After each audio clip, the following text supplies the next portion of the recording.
वाहिगुरु जी का खालसा वाहिगुरु जी की फतेह। जपजी साहिब 33वीं पौड़ी।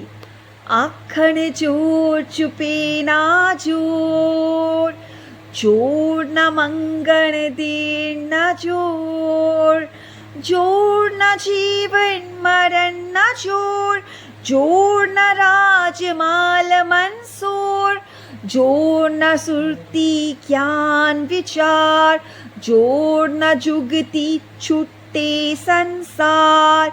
जिस हथ जोर कर वेखे सोई, नानक उत्तम नीच ना कोई।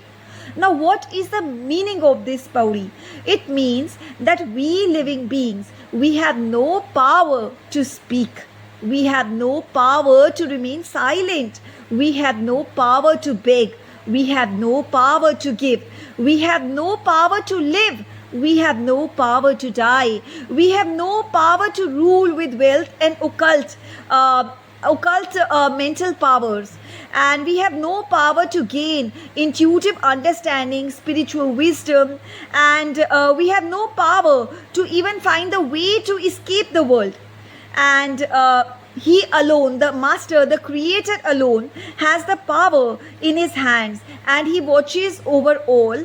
And then Lord Guru Nanak Dev Ji addresses himself and says, "O Nanak, no one is high and no one is low."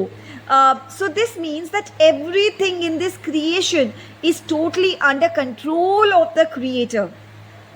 So it means that यानी बोलने में भी हमारा कोई ज़ोर नहीं है, हमारा चुप रहने में भी ज़ोर नहीं है, ना हमारा मांगने में ज़ोर है, ना हमारा देने में ज़ोर है, और ना हमारा जीने में ज़ोर है, ना हमारा मरने में ज़ोर है, और ना हमारा राज्य और माल को प्राप्त करने में भी कोई ज़ोर नहीं है, और हमारा ज़ोर इसमें भी नहीं है कि जिस राज और माल के कारण हमारे मन में शोर होता है, अहंकार होता है, उस पर भी हमारा कोई जोर है ही नहीं।